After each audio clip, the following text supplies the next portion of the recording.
go ahead and do weapon use combo system. Okay, so the weapon use combo system is utilized instead of a traditional auto attack ability in Ashes of Creation. No traditional auto attack system is present in Alpha 1. Players can spec into weapon abilities on their combat skill tree based on their preferred weapon types. The more skill points that are allocated to the combat skill tree, the greater a player's weapon familiarity. This in turn unlocks various proc effects on weapon use that can offer synergy with other active skills. This synergy also applies to active skills from other characters. Let's say a dagger has some slashing effects that bleed the target or that cripple the target.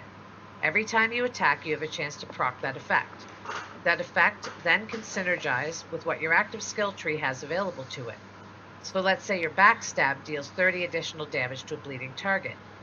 If you attack with your main weapon first and the target gets the bleed proc off, and you do your backstab skill, then you're synergizing your effect. Let's say backstab that you can apply to deals damage to the target, and it'll have a conditional modifier on that damage if you're behind the target, and it'll have a conditional modifier deal additional 50 damage if the target is under a bleed effect. So you want to synergize essentially your weapon proc conditions with your active skills so that you're timing your certain active skills appropriately with the status conditions that the target has taken. These procs may reduce or reset cooldowns on other skills on the player's hotbar. Using a skill ability will, in general, reset the combo. The developers are considering specific abilities might be able to be used without resetting the combo system. The combo system will not have the quick time event that was seen at PAX West. It acts similar in the sense of, the core loop of what an auto attack is, so to speak. Where typically your other skills have a cooldown period, they have a rotation or whatever. Our combo system is a repeatable, skill effect that you can continually attack with, but it's a little more involved than what a traditional auto attack is. And it has components from an advancement standpoint when it comes to the types of procs that your weapon can have during that combo system. It's not going to have the quick time event that you guys saw earlier on in the PAX and gave great feedback on, but it is going to have development with regards to the power of the weapon, the type of weapon you're using, the additional proc effects that you can skill into. Those types of things are going to make it a little bit more complex of a system capture. Yeah. Yeah. That's pretty self-explanatory though with most. Yeah. So I hope. Proc effects. Yeah, I hope with 10,000 limit photo. Yeah, so I hope, because as you said up there, says the more skill points that are allocated to a combat skill tree, the greater a player's weapon familiarity. So I wonder if that means, yet again, going back to my, if I want to be a summoner tank, and I'm using, I don't know, a book or whatever, that if I, even though they're tanking's best weapon is a shield, per se, by default, right? But if I really allocate a lot of my stuff into that book as a tank, will that enhance my tanking abilities as a summoner?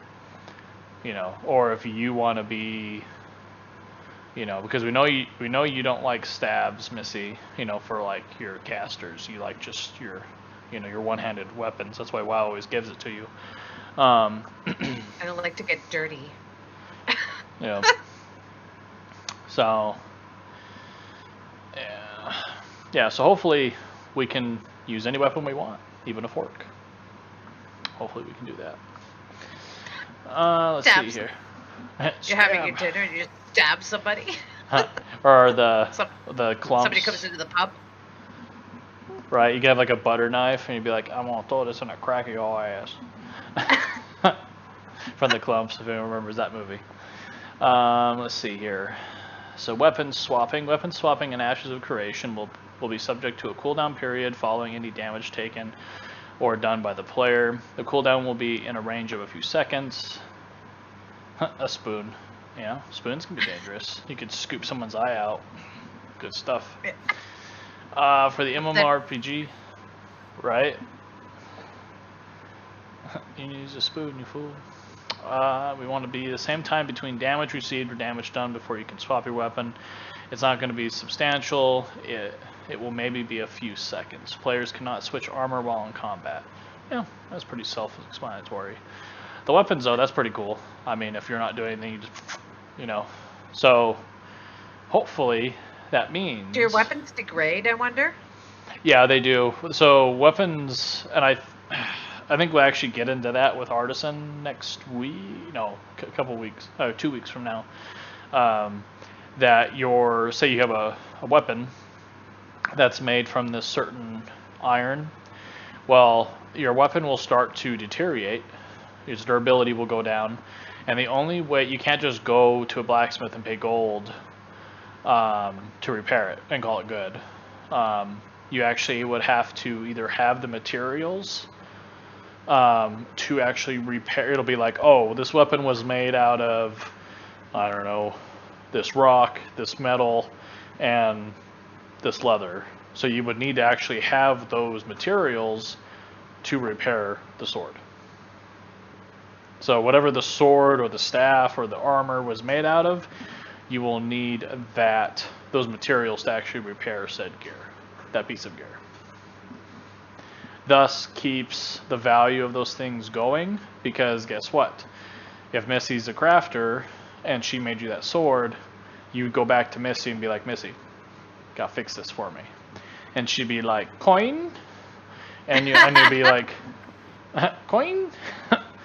And then, she pretty much almost have like a trade window, and probably she loads up the stuff and fixes it in some type of UI or whatever. I don't know how they're going to do it, but yeah. It would be 1 million gold. Gold. All right. Raid mechanics. Raids contain... we could probably save this actually for raids, to be honest. Yeah, we are going to go into that. Yeah, so we'll skip the raids mechanics. That's for later. Let's see. Utility skills. So right now it looks like they're actually going to have like active climbing, movability. So it's almost like Genshin Impact. You can pretty much climb up any wall. I think even Black Desert Online. This game really reflects a lot of Black Desert Online, to be honest. So you'll be able to actually climb up things and walls and sneak around and do cool stuff. So, which you will see that in our video coming up here. So this family summon, I guess, let me look into this, because Missy was saying it's actually kind of important. So long duration cast, 30 seconds to a minute with an approximately 30-minute cooldown that slowly summons each of your family members to your location. Up to 8 members. Families cannot be summoned in the following cases: while in combat, if they're corrupted, which means corrupted means you've been a bad boy or bad girl, and you've been picking on people, and you got corrupted, and you need to take care of that. If they are engaged in an event, such as a node wars, guild wars, sieges, arenas, or participation in caravan system, if they have mats, gatherable, or certs in their inventory, this will be tested in Alpha 2. So I do want to pull up family members. I want to see this a little bit here. I know we went into this a little bit when we went into role plays. So family members. Characters will have a first name and an optional surname, family name. Let's see. Characters will appear on the character sheet and optionally character website. So for me, yeah, family summon. See, it's not really... So can you marry into a family and take on... I mean, that's normally how it works, right? In real life? Yeah. So to me, it almost feels like... Yeah, families are a means to relate up to 8 characters. Character may belong to one family at a time. Okay, so I almost feel like families are going to be separate than guilds. They're going to be separate than... So it's almost like we could actually have like a Crucible family that has me, you, Chris, Poto, Eric, Allie, And I think if we're online, we could actually. It's almost going to be kind of like your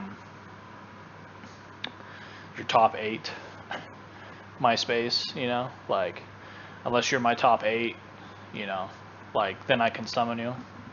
So for me, it almost sounds like that's like a very special. Like if these are the. It says, I'm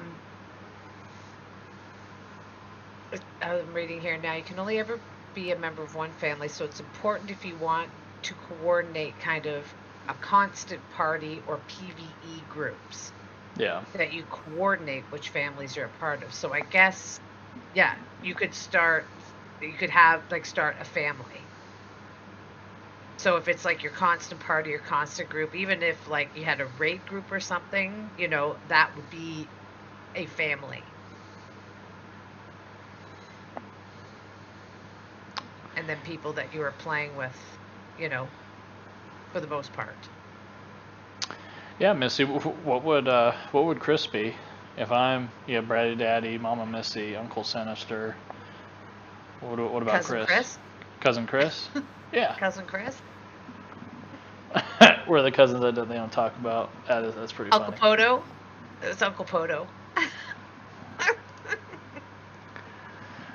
Okay, yeah, so families, then that means, yeah, so that's like a special group.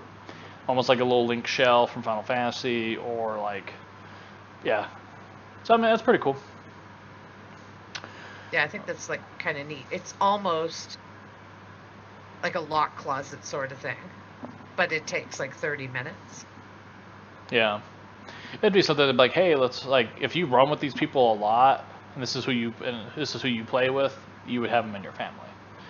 So you'd be like, so oh, I guess hey. if you're going into a dungeon and you're standing out front of the dungeon and you want to get your players there and they're God knows where they are, yep. Then you would use the family summon, kind of like your lock closet. Yep. And it would bring them all to the entrance where you are. Yep. All right, Missy, player death. Why? You're giving me player death. Why? Is that because I die a lot? Yes, you're a pro. I'm a pro dyer. So it says we don't have de-leveling. Instead, what we have is experience debt. Now, the more experience debt you accrue, oh God. I'm going to have a lot of experience debt. I can see that coming. The greater the detriment to your character. Not to the point where you cannot get out of the debt. There will always be a way forward to remove your debt. So you may always be redeemed, I suppose. Yep. A non-combatant green player who dies suffers normal penalties, which include experience debt, which is negative experience, skill and stat dampening, lower health and mana, lower gear proficiency, reduction in drop rates from monsters, durability loss, dropping a percentage of carried gatherables and processed goods. This includes a percentage of items carried on the player's mule. This also includes a percentage of the certificates a player is carrying. A combatant purple player who dies suffers these same penalties, but at half the rate of a non-combatant. A corrupt red player suffers penalties at 4 times the rate of a non-combatant, and has a chance to drop any carried, equipped items based on their current corruption score. This includes dropping weapons and gear. These dropped items may be looted by other players. Corrupt players respawn at random locations in the vicinity of their death, not at regular spawn points. Dampening, due to corruption, only affects PvP combat. Death penalties do not differ between PvP and PvE, but this is subject to change. Death by drowning is possible. Well, there you go. So Missy, don't die. No, I already drowned my horse in BDO by accident. Yeah, you did.